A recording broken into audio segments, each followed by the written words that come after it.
안녕하세요. 사연 읽어주는 남녀입니다. 오늘도 와주셔서 감사드리며 그럼 오늘의 사연 바로 소개해드리겠습니다. 저는 아기들을 참 좋아해요. 그래서 남들은 아이들 어릴 때 힘들다고 하지만 저는 그런 힘듦조차 너무나 행복했던 것 같습니다. 쌍둥이를 낳고 2년 후에 또 셋째를 낳아서 기르면서 힘든 점도 있었지만 그냥 제 적성에 너무 맞는다 생각하고 아이를 키웠었죠. 그리고 베이비시터로도 일도 했고 어린이집 선생님도 했었답니다. 제가 어렸을 때 엄마는 동네에서 바쁜 아줌마들의 아이를 봐주셨는데 아마도 어릴 때부터 그 아이들을 돌보던 습관이 생겨 더욱 그러한 것 같아요.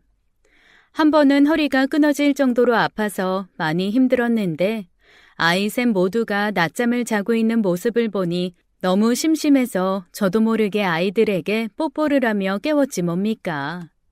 그때 주말이라서 남편도 집에 있었는데 이런 제 모습을 보고는 미쳤다고 한 소리 하더군요.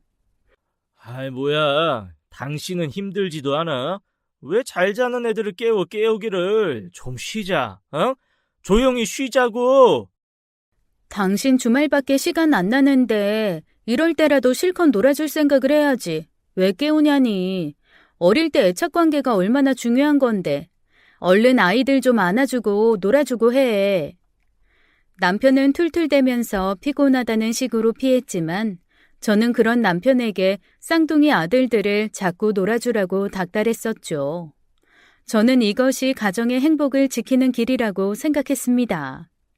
하지만 남편은 늘 피곤해했고 귀찮아했고 언젠가부터는 자꾸 집에서는 잠만 자려고 하는 것 같았어요. 그리고는 상상하지도 못한 충격적인 사실을 알게 되어버렸죠. 남편에게 바로 다른 여자가 생긴 것입니다. 결혼하고 10년이 조금 넘어서 일어난 일이니 결혼 후 조금 지난 후부터 남편은 끊임없이 다른 여자와 관계를 지속하고 있었던 것 같아요. 세상 모든 남자들이 다 나쁜 짓을 해도 제 남편만큼은 절대로 하지 않을 것이라고 저는 굳게 믿고 있었기 때문에 더더욱 이 사실을 받아들이기 힘들었습니다. 저는 남편을 봉사활동하는 곳에서 만났어요. 어릴 때부터 엄마 손에 이끌려 친척집을 전전하며 살았는데 그때 엄청 눈치를 보고 힘든 기억 때문에 다른 어려운 사람들을 도와주고 싶다는 마음을 갖고 자랐습니다. 그래서 중학교, 고등학교에 다닐 때에는 자원봉사 점수가 높았고 성인이 되어서부터는 이곳저곳을 다니면서 봉사단체 가입도 하고 정말 열심히 했었어요. 그리고 그곳에서 지금의 남편을 만나게 되었죠. 남편은 누구보다 참 열정적으로 봉사에 앞장서던 사람이었습니다. 특유의 유머 감각과 리더십이 있어서 봉사단체에서 중요한 임원 자리에 있었고 무슨 일만 생기면 제 남편을 찾을 정도로 책임감도 강했었어요. 저 역시 새로운 봉사활동을 위해 그곳에 처음 가게 되었고 그때 남편이 저를 반갑게 맞이해 주었죠. 안녕하세요. 이미정 씨 맞죠? 제가 전화로 안내드린 사람이에요. 이 단체의 총무를 맡고 있고요. 젊으신 여성분이 먼저 이곳에 찾아오기 힘든데 정말 멋지십니다. 안녕하세요. 아니에요. 저보다 더 열심히 하시는 분들도 많이 계시던데요.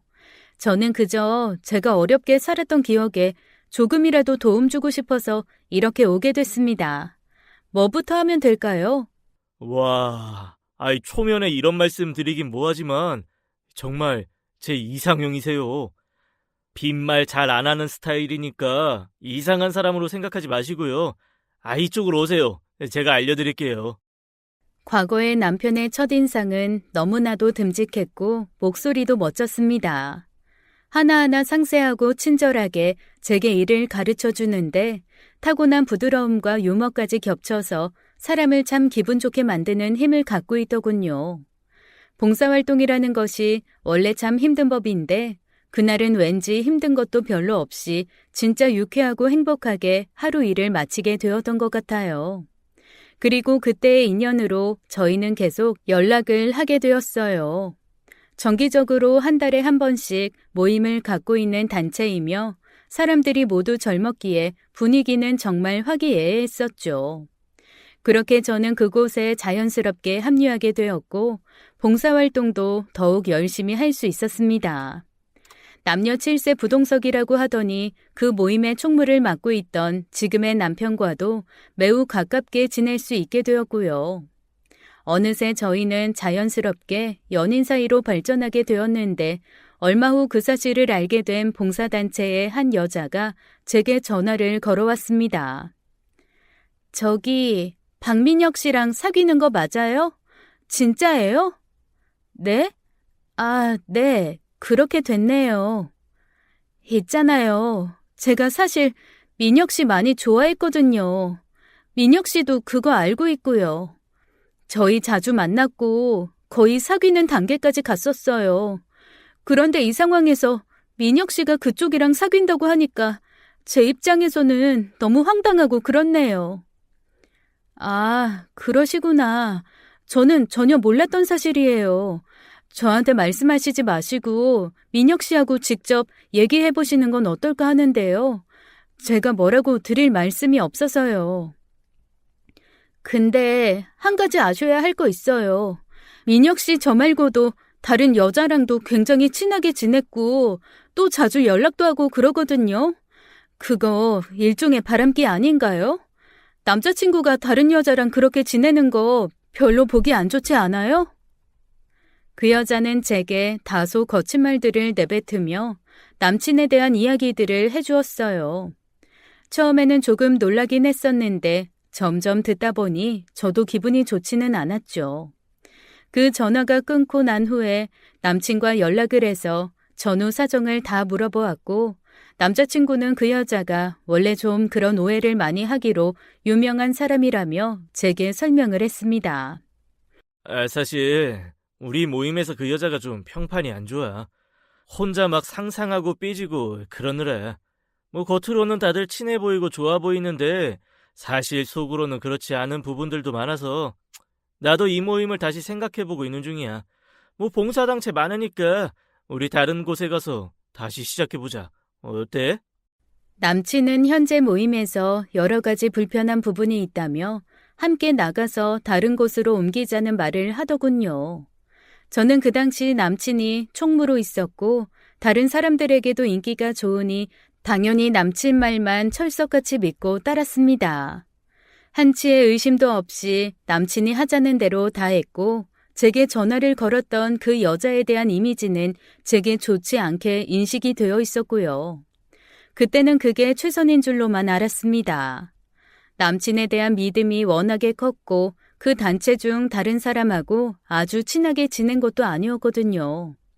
그 후로도 남친과 저는 다른 봉사단체와 모임에 가서 열심히 일을 했고 여전히 다른 곳에서도 남자친구의 인기는 상당했었죠.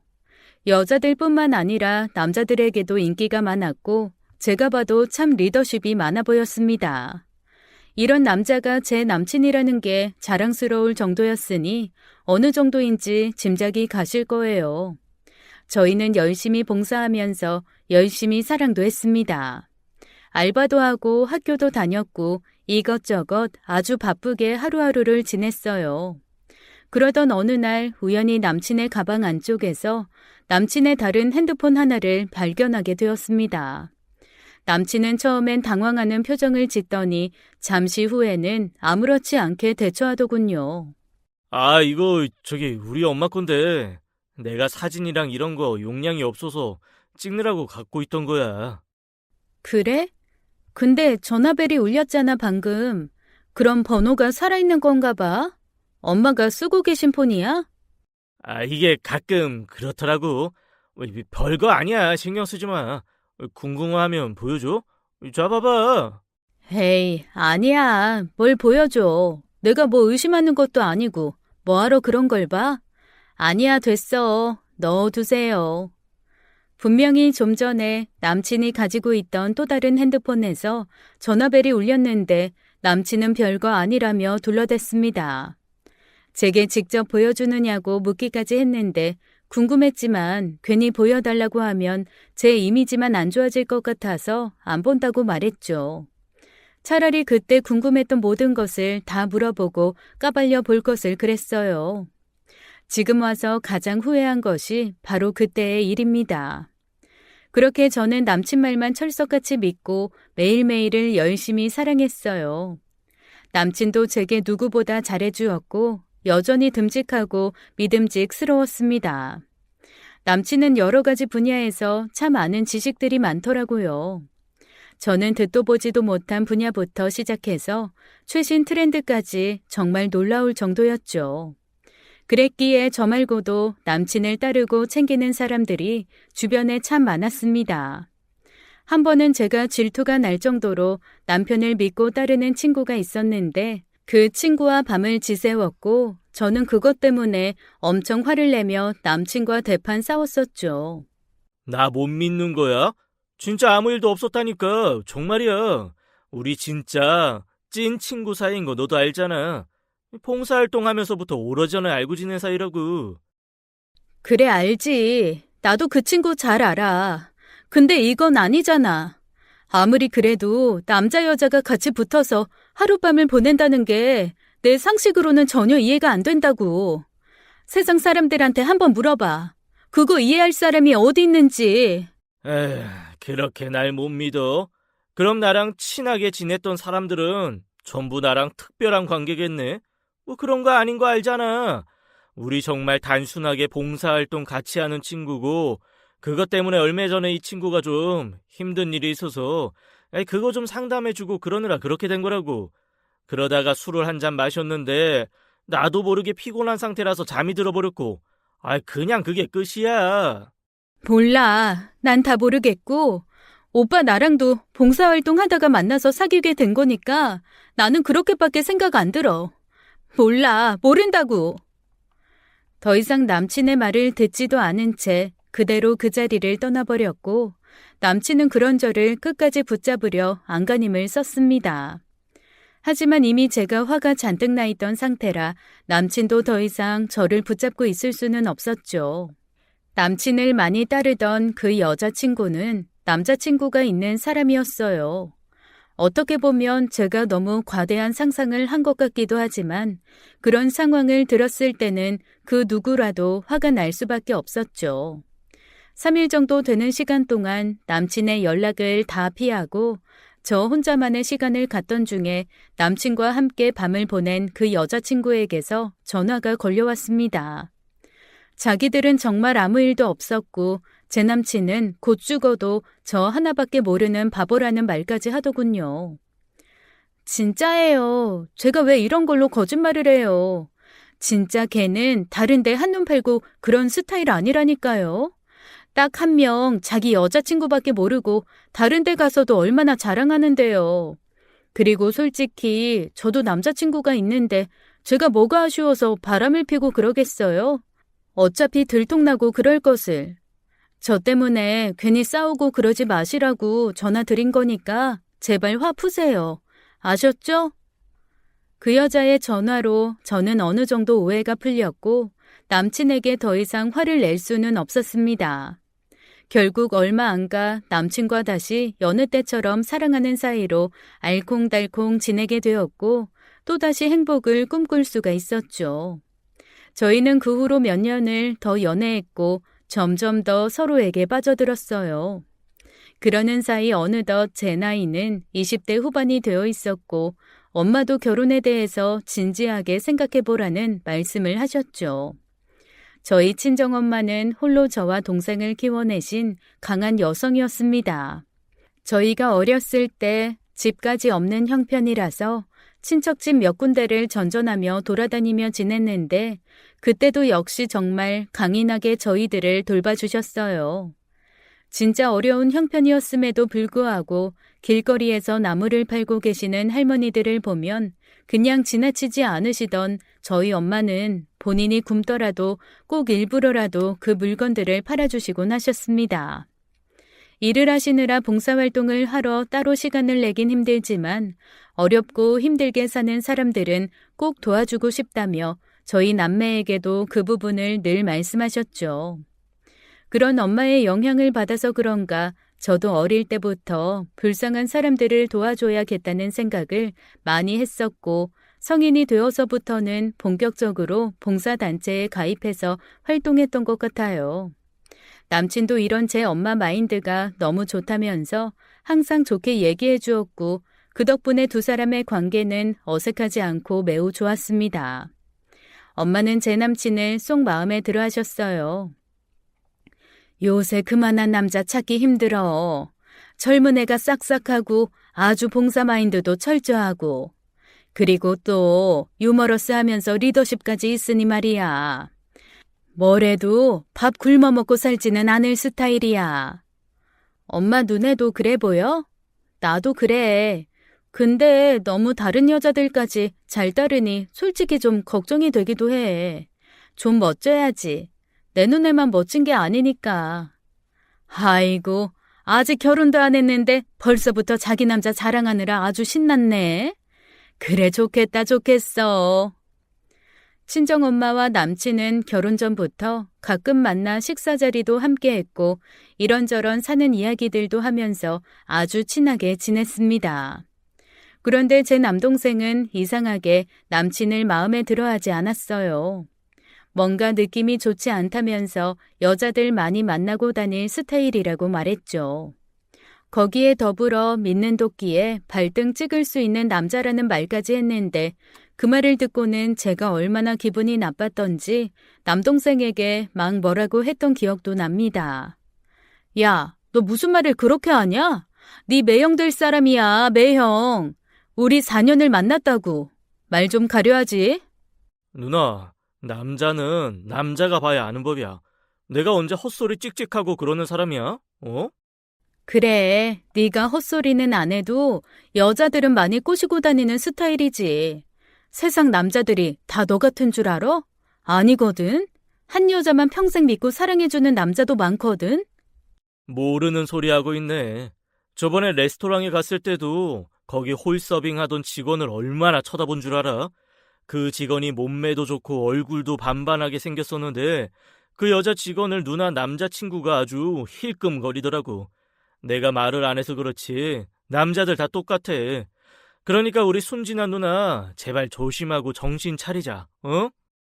처음에는 이런 남동생의 말에 콧방귀도 끼지 않았습니다. 세상 모든 남자들이 다 그래도 제 남친만은 그럴 사람이 아니라고 믿었거든요. 더욱이 제 남친은 어려운 사람들을 도와주는 봉사활동을 하는 사람이니 절대로 그럴 리가 없다고 저 혼자만의 생각에 사로잡혀 있었죠. 남동생은 몇 번쯤 제게 그런 말을 반복했지만 저는 전혀 들으려고 하지 않았고 그대로 결혼을 진행하게 되었습니다. 결혼식은 간소하게 치르자고 약속해서 스몰 웨딩으로 알아보았고 최소한의 하객으로 친척과 가까운 지인만 초대를 하자고 하더군요.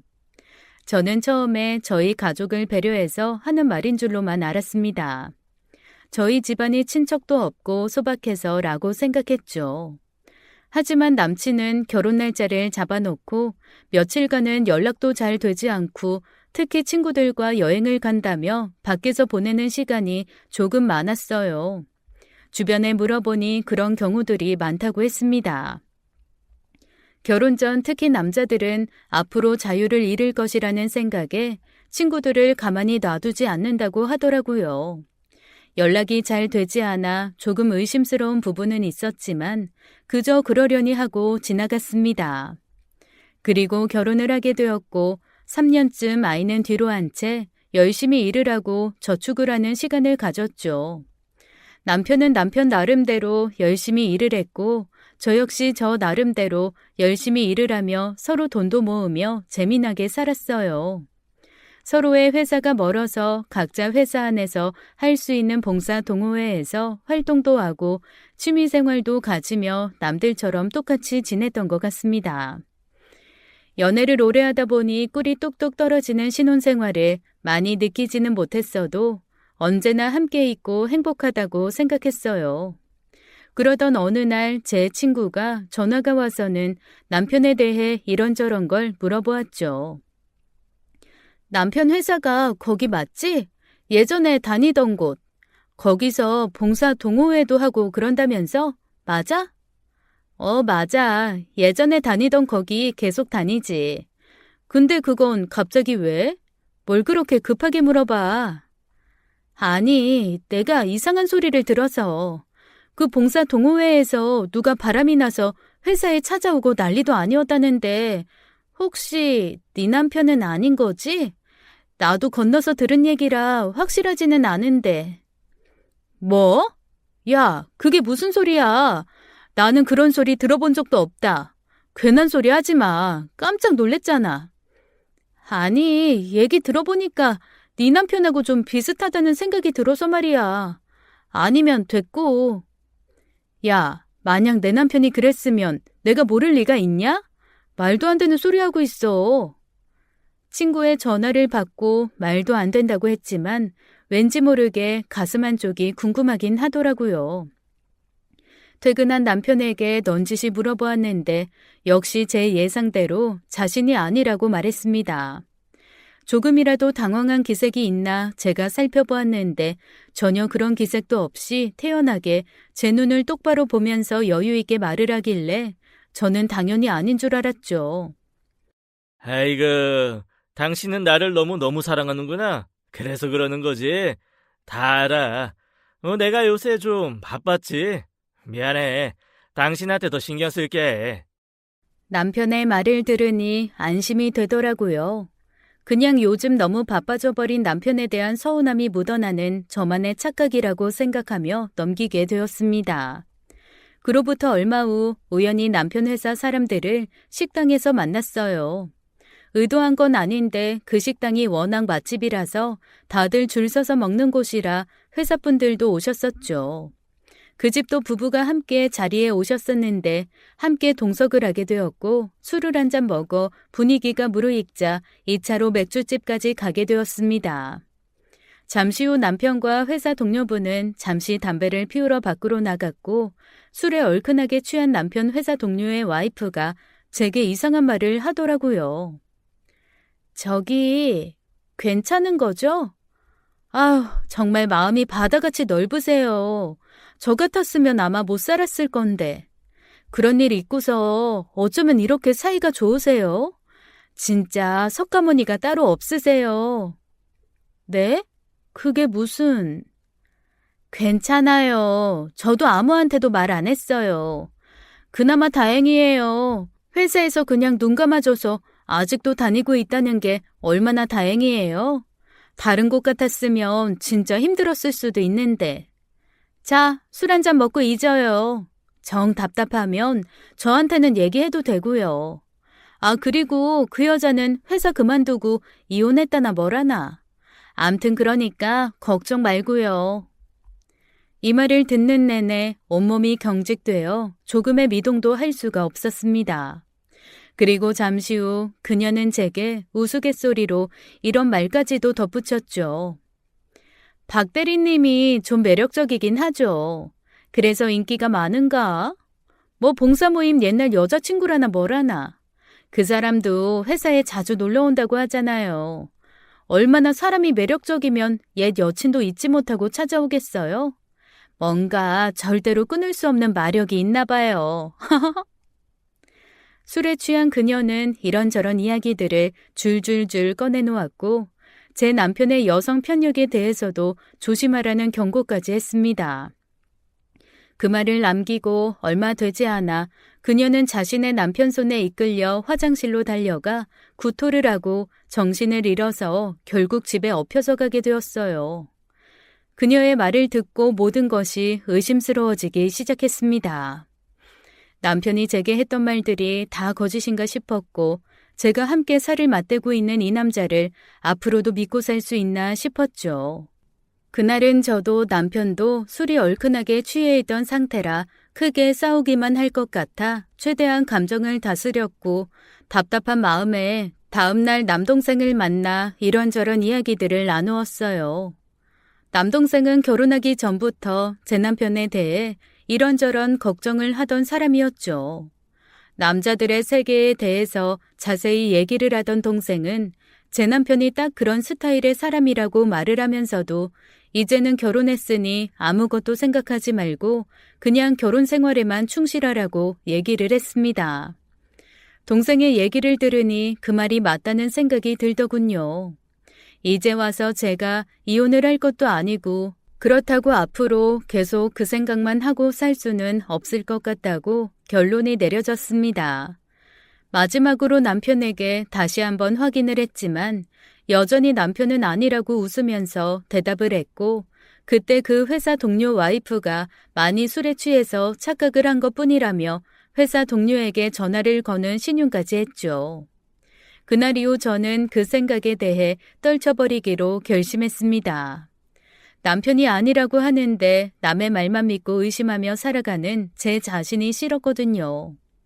그렇게 한 번의 고비를 넘기고 저희 가정에는 기쁜 소식이 찾아왔습니다. 바로 아이가 생긴 것인데요. 양쪽 집에 쌍둥이 자체가 없음에도 불구하고 쌍둥이가 생겼지 뭡니까?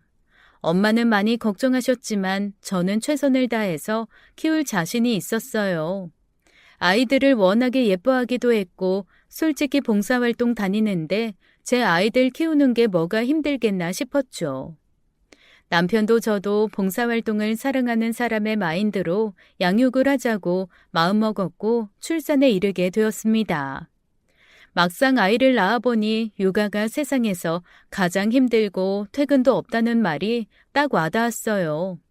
정말 해도 끝이 나지 않는 긴 터널 같은 것이긴 하더라고요.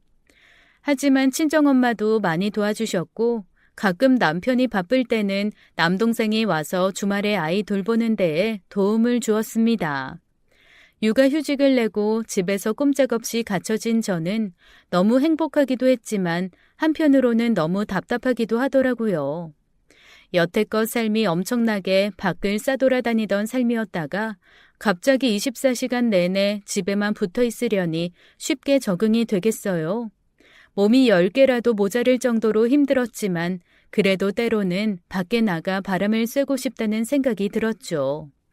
그 시기에 남편의 회사는 아주 많이 바쁘다고 했습니다. 영업관리 부서에 있다 보니 남편은 외근도 잦았고 주말이면 지방에 있는 거래처에 가서 자고 와야 하는 일도 많았습니다.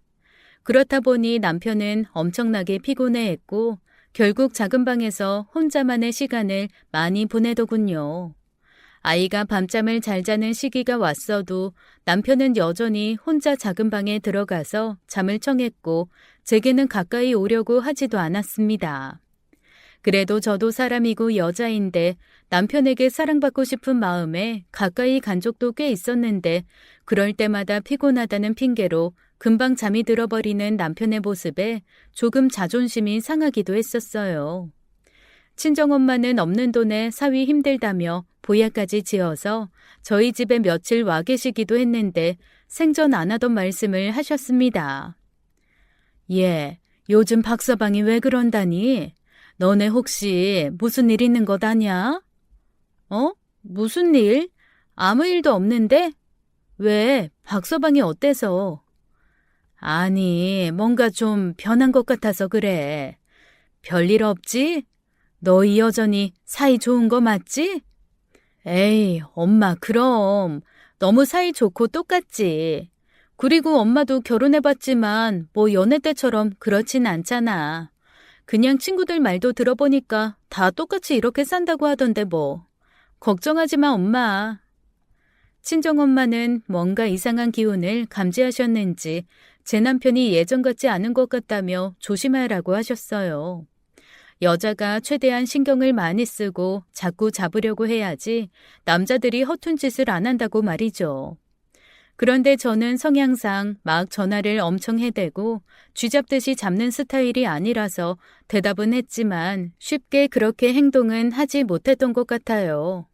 그리고 제 뱃속에는 어느덧 셋째가 찾아왔습니다. 남편과 어쩌다 한번 잠자리를 함께 했었는데 운이 좋게도 또 아이가 생겨버린 것이었어요. 남편은 쌍둥이도 버겁다면서 좋아하지 않는 말투로 말을 했지만 저는 그저 이 상황이 너무나도 행복했습니다. 남동생과 저는 외롭게 자랐어요. 엄마는 늘 일 가시면 친척집에서 눈치를 보며 서로만 의지하고 자랐죠. 그렇다 보니 학교 친구들 중에 온전한 가정에서 형제들이 북적거리는 모습만 봐도 그렇게 부러울 수가 없었습니다. 새 아이의 부모로서 행복하고 안정된 가정을 만들어주고 다 함께 봉사활동도 다니는 그런 모습을 상상하며 셋째 아이까지 출산하게 되었죠. 그때 제가 몸이 별로 좋지 않아서 병원에 조금 오래 입원할 수밖에 없었어요.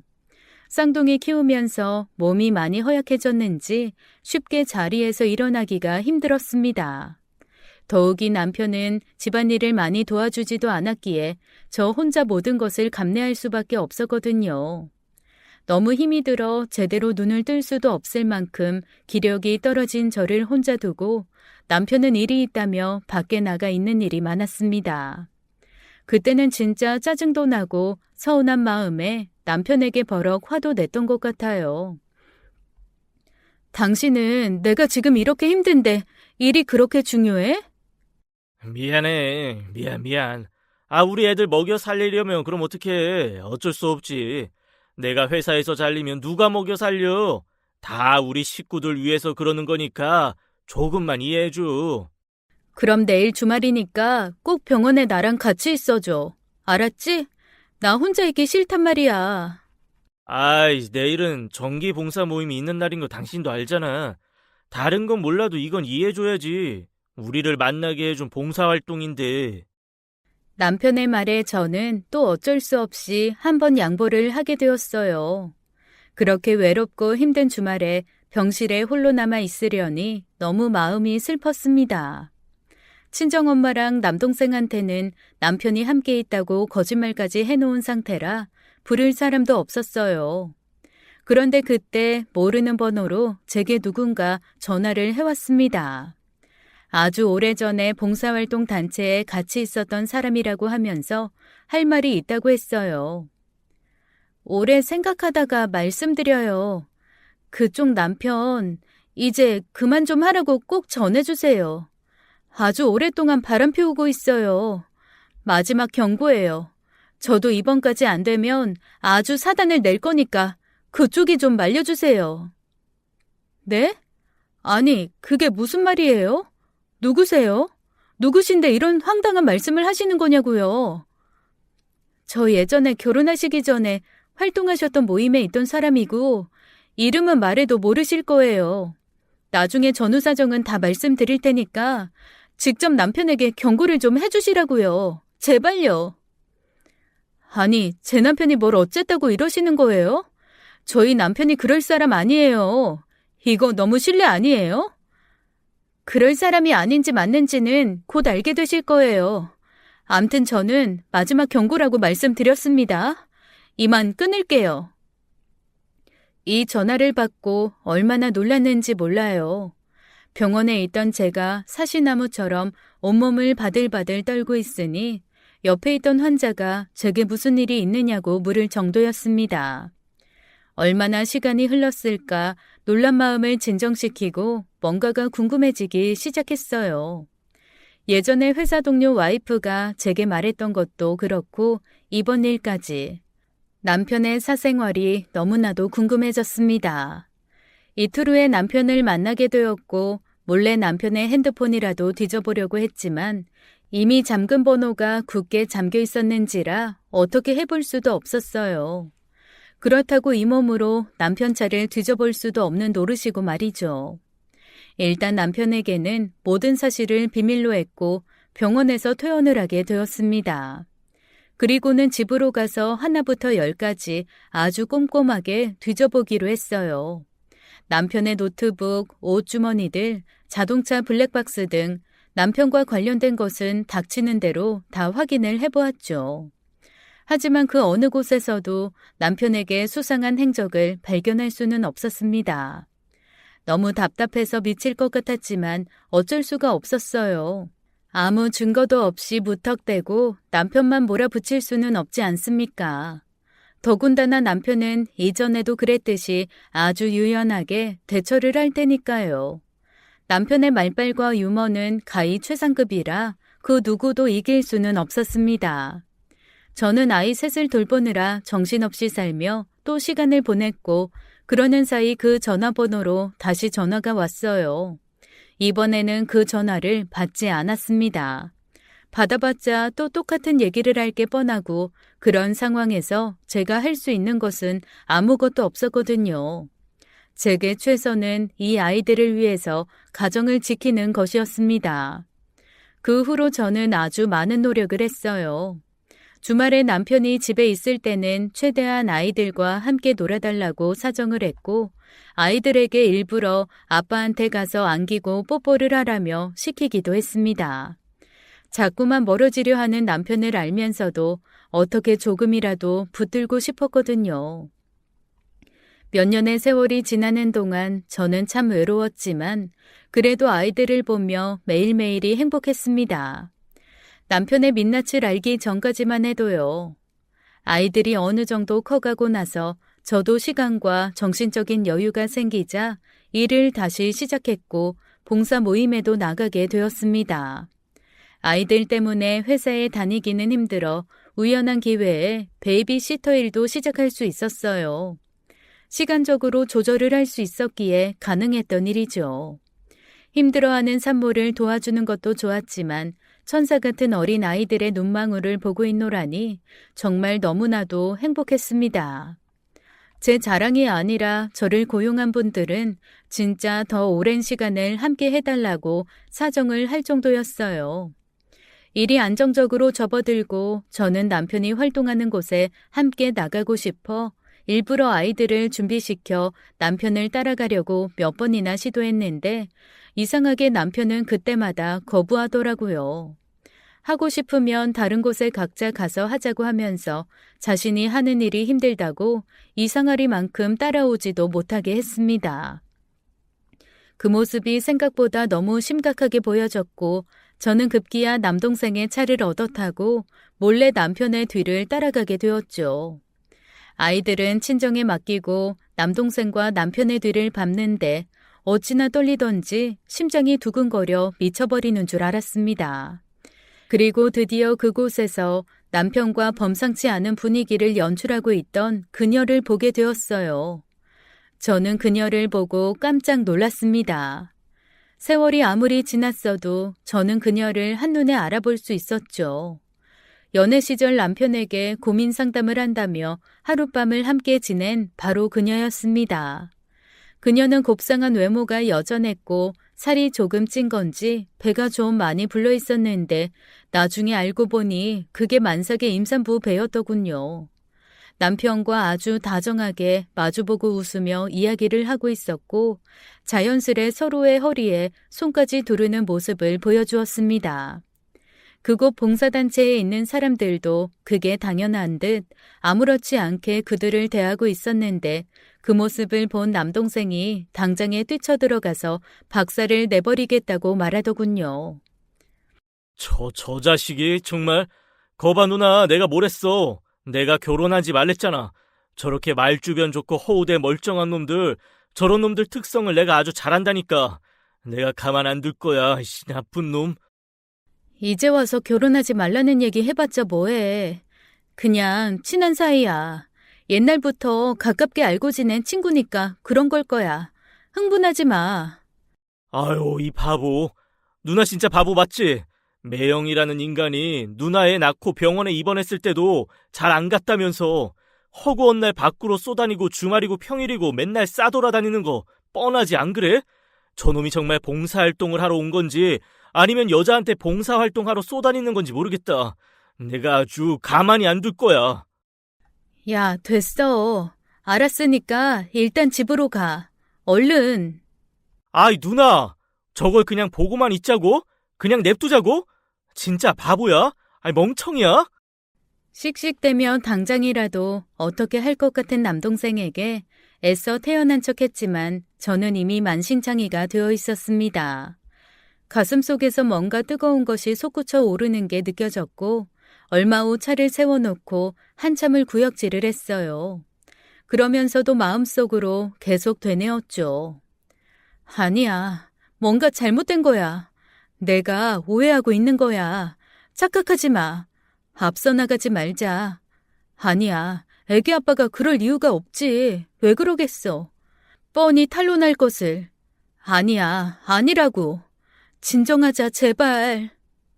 한참을 구역질을 하며 마음속으로 한 1000번은 생각했던 것 같습니다. 집으로 도착해 애써 안정을 취하려 노력했고 친정 엄마한테는 절대로 말하지 말라고 남동생과 약속도 했어요. 그 후로 며칠이 지나고 저는 예전에 걸려왔던 그 모르는 여자의 전화번호를 찾아냈고 그녀에게 전화를 걸었습니다. 솔직하게 다 말해주세요. 저번에 저한테 했던 얘기, 그거 뭐예요? 제 남편이 뭐가 어쨌다고요? 그리고 당신은 무슨 관계예요? 이제야 아시겠어요? 저 당신 남편 오랫동안 짝사랑했었어요. 이러면 안 되는 거 알지만 결혼 전부터 결혼해서 사는 얼마 전까지 계속이요. 그런데 제가 이렇게 짝사랑하는 남자가 말도 안 되는 짓을 저지르고 다니는 걸 도저히 보지 못하겠더라고요. 어떻게 제가 이런 사람을 오랫동안 좋아하고 힘들어했나 자책도 하게 됐고요. 그 두 사람 집도 있어요. 그쪽 남편 회사 근처에 원룸 하나 얻어서 거기서 맨날 만나는 것 같아요. 네? 원룸이요? 아니 정말 이게 사실이란 거예요? 저 말고도 몇 명이 알고 있으면서도 입 닫고 있는 이유는 그쪽 남편이 이 단체에서 임원직을 맡고 있고 여러모로 도움되니까 그냥 그러려니 하고 있는 거예요. 그리고 그 여자도 돈을 많이 후원하고 있고요. 여기도 다 사람 모이는 곳이에요. 봉사활동하니까 무슨 천사들만 모이는 곳인 줄 아세요? 그냥 똑같은 사람이고 속물이고 쓸데없는 다른 곳에 봉사활동하고 다니는 연놈들이라고요. 그녀와의 전화를 끊고 온몸이 떨려왔고 눈물이 마구 쏟아져 나왔습니다. 그리고 모든 사실을 확인하기 위해 남동생에게 다시 연락을 했어요. 남동생은 남편의 회사 앞에 기다렸다가 그 원룸이 어디인지 알아냈고 결국 저는 그곳을 가보게 되었습니다. 남편은 점심시간을 이용해 그 원룸으로 들어갔고 퇴근 후에도 그리고 주말에도 그곳에 쭉 드나들더군요. 그 모습을 보며 때를 기다렸고 저는 기어코 그 판도라의 상자를 열었습니다. 아래층에서 물이 샌다고 말을 하고 문이 열리기를 기다렸다가 그 집에서 그년이 나오자마자 문을 확 열어 제껴 그 안으로 들어갔어요. 남편은 거의 헐벗은 채로 침대 쪽에 있었고 그 모습을 보자 저도 모르게 돌진을 해서 남편의 얼굴을 주먹으로 때린 후에 머리 끄댕이를 잡고 마구 흔들어 제꼈습니다. 이 나쁜 놈아, 이 머저리 같은 놈, 네가 사람 새끼야? 짐승만도 못한 놈, 너 같은 놈은 죽어야 돼. 아이, 뭐야. 여보. 여긴 어떻게 알고. 잠깐만, 이것 좀 놔. 내가 설명할게. 설명 같은 소리 하고 자빠졌네. 넌 짐승만도 못한 놈이야. 이런 쓰레기 같은 놈. 이 연놈들이 나를 속이고 얼마나 희희덕댔을까? 니네 그때부터 계속이지? 이 몹쓸 연놈들. 아니야, 아니라고. 일단 놔야 말을 하지. 당신 지금 너무 흥분했어. 흥분 좀 가라앉히고 나랑 천천히 대화로. 니네가 하는 이 몸으로의 대화? 말 같지도 않은 말을 어디서 둘러대. 너 인연 일로 와. 나도 니년 하나쯤은 내가 해볼 수 있거든? 못된 년? 저는 이번에 그 상간녀에게 달려갔고 그녀의 옷가지를 잡아채서 흔들어댔어요. 근데 그녀는 얼마나 키도 크고 힘도 센지 제 팔을 확 낚아채서 저쪽에 내팽개치며 말했습니다. 아이씨, 이거 뭐야? 남의 집에 쳐들어와서. 이거 불법 주거 침입죄 성립되는 거 몰라? 경찰 부르기 전에 당장 나가. 뭐가 어쩌고 저째? 주거 침입죄? 야, 니네가 하는 꼬라지를 보고 얘기해. 그래, 경찰 불러라 불러. 내가 아주 네 년놈들 꼬라지를 동네방네 다 퍼뜨릴 테니까. 하, 웃기지도 않는 년. 야, 뭘 좀 알고 떠들어. 증거 있어? 우리가 뭐 한 증거 있냐고. 네 남편이 나한테 와서 밤이고 낮이고 10년이 넘게 봉사활동했어도 증거가 있어야지. 그리고 증거가 있어도 꼴랑 3천쯤 위자료밖에 못 받아. 간통죄도 없어진 마당에 뭐 일이 대단하게 있단 식인지. 내일 모레면 우리 애도 태어나고 이 사람 나랑 같이 살기로 다 얘기했어. 상간녀는 아주 뻔뻔했고 대담했습니다.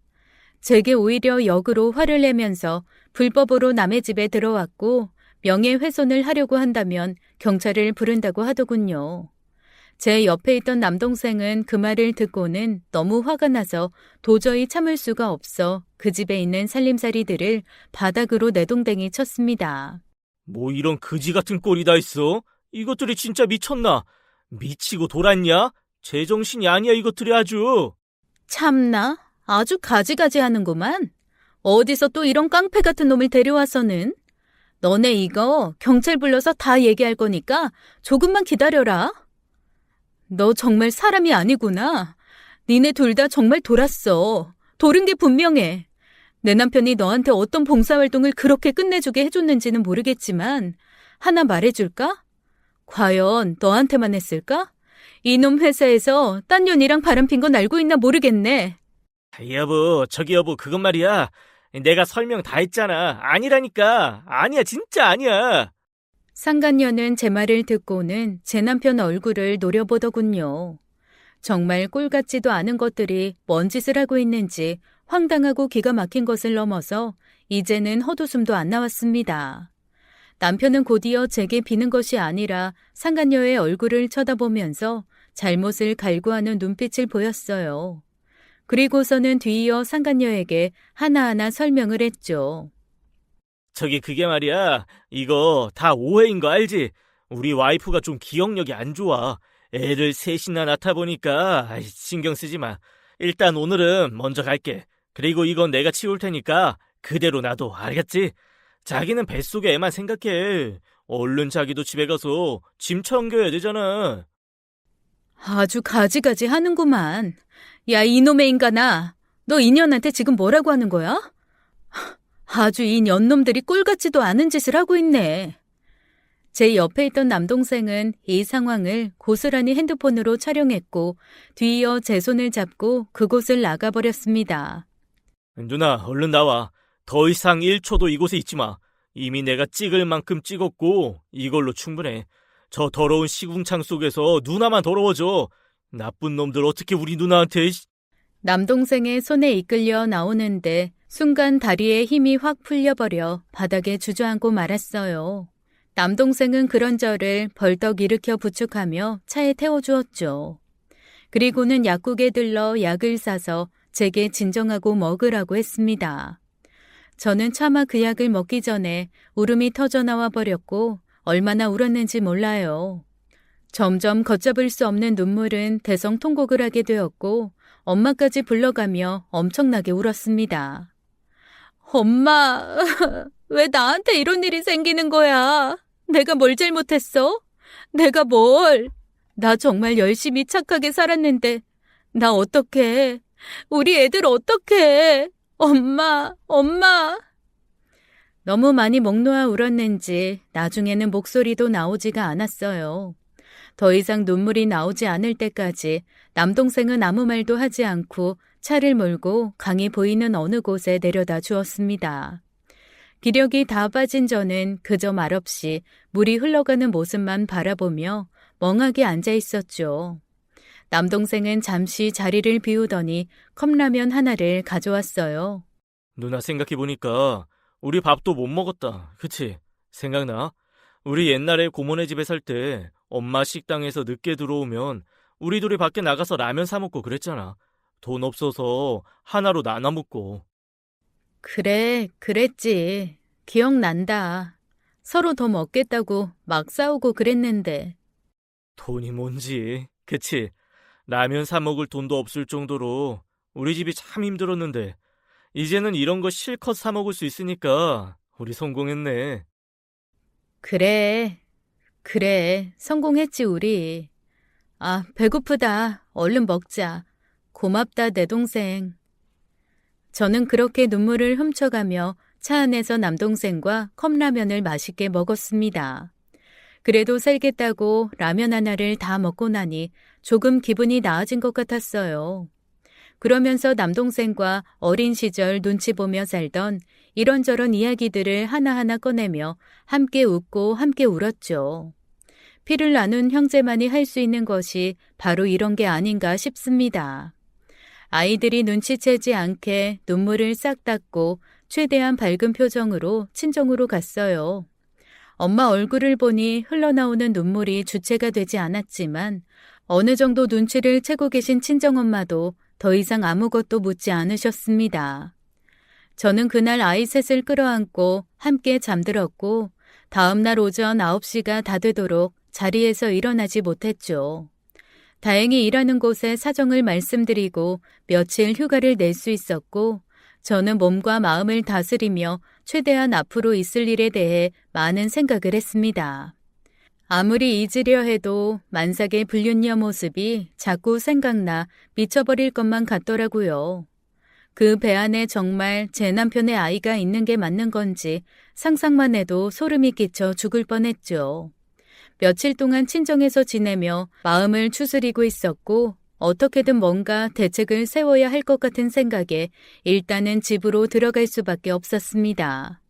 당장 아이들 옷도 없고 학교도 보내야 했으니까요. 저는 아이들을 학교에 보내고 아무렇지 않게 일상을 유지하며 일을 했어야 했는데 그 과정이 진짜 힘들었습니다. 떨어지는 낙엽만 봐도 눈물이 나온다더니 제가 딱 그랬거든요. 이혼에 대해 검색을 해보고 주변에 물어도 보고 했지만 딱히 명쾌한 정답을 찾을 수가 없는 것이 저를 더 괴롭게 만들었죠. 남편은 감감무소식이었고 제게 전화 한 통 하지 않았습니다. 며칠간 어디서 자빠졌는지 집에도 들어오지 않았고 아이들도 보고 싶지 않은지 모든 연락을 딱 끊더군요. 보름쯤 지났으려나 친구의 도움으로 이혼 변호사와 통화를 2번 했을 무렵 현관 비밀번호를 누르는 소리가 들렸습니다. 정말 황당하게도 현관문을 열고 들어온 사람은 바로 남편과 불륜녀였어요. 그리고 남편의 손에 들려있는 포대기에 쌓여있는 아이까지도 있었습니다. 저는 그 둘의 행동에 경악을 금치 못했죠. 어떻게 감히 어떻게 이곳에 아이를 데리고 쳐들어올 생각을 한 건지 두 눈으로 보고도 믿을 수가 없었습니다. 야, 아니 니네들 어떻게 여기가 어디라고? 니네가 감히 어떻게? 저기 자기야, 내가 말했지. 우리 와이프 베이비시터라 애 잘 봐. 끝장나게 본다니까. 쌍둥이 둘의 막내까지 지치지도 않고 놀아줘. 야, 이것들이 여기가 어디라고? 진짜 정신 나갔냐? 썩어빠질 놈들, 이 문드러질 놈들. 아, 여보, 당신 예전에 베이비시터 했잖아. 그치? 애 좀 봐주라. 돈은 넉넉하게 맞춰줄게. 우리 미연이는 허약해서 애 잘 못 봐. 잠도 많고. 이놈들이 미쳤나? 당장 나가. 당장 나가라고. 내가 너네 가만 안 둘 줄 알아? 당장 꺼져. 당장! 저는 남편과 불륜녀를 현관 쪽으로 밀쳤고 어거지로 내쫓아버린 후 잠금 장치까지 이용해 문을 걸어 잠궜어요. 그리고는 바로 남동생에게 전화를 걸어 모든 사실을 말했고 남동생은 곧 자신이 갖고 있던 영상을 근거로 불륜녀 위자료 소송과 재이혼을 준비해 주었습니다. 봉사활동을 하던 단체에도 찾아가 절대로 이 사람을 받지 말라며 이야기했고 남편의 회사에도 찾아가 동영상을 폭로해버렸어요.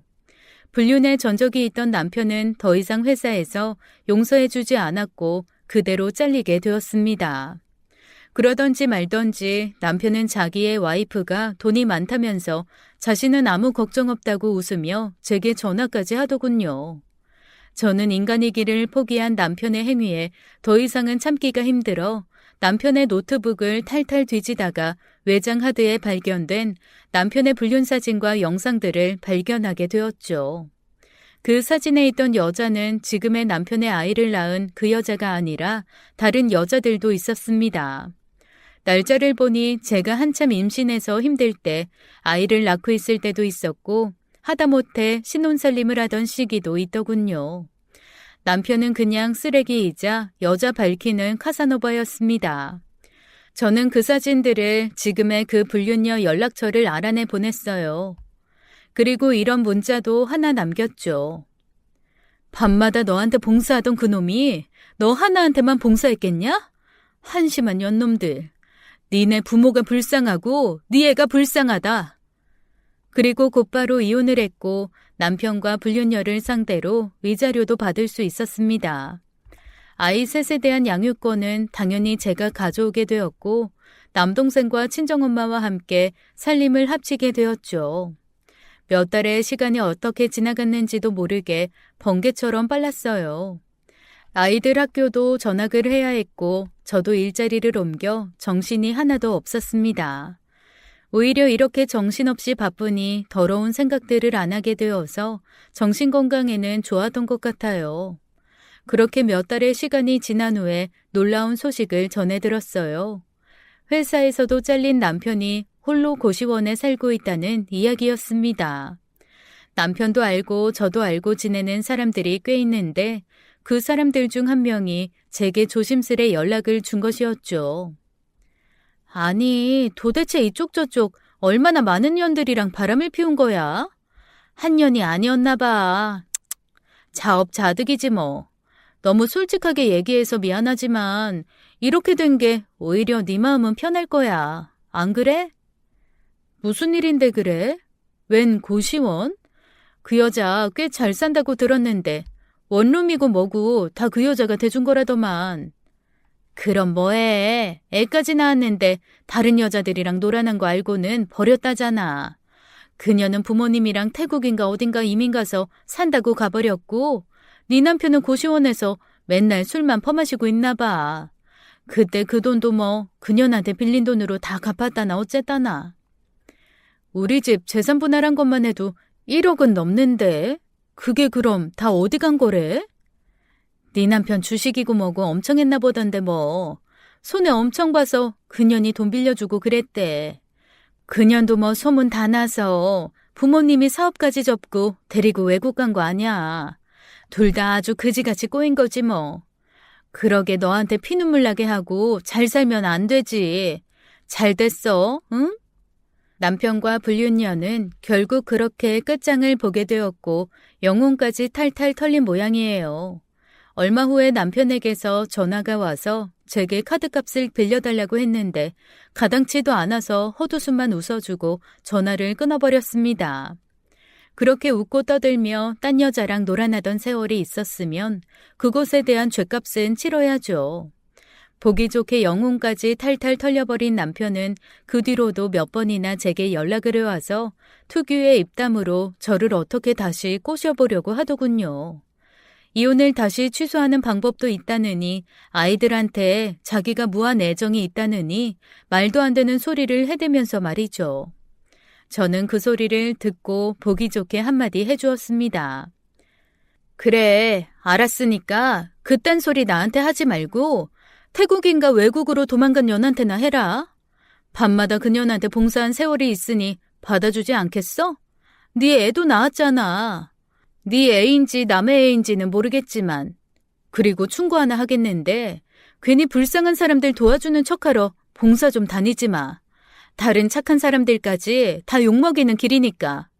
이 사회에서 매장당하고 싶지 않으면. 속이 다 시원하게 마음속에 있는 말들을 내뱉어버렸더니 10년 묵은 채증이 내려가는 것 같았죠.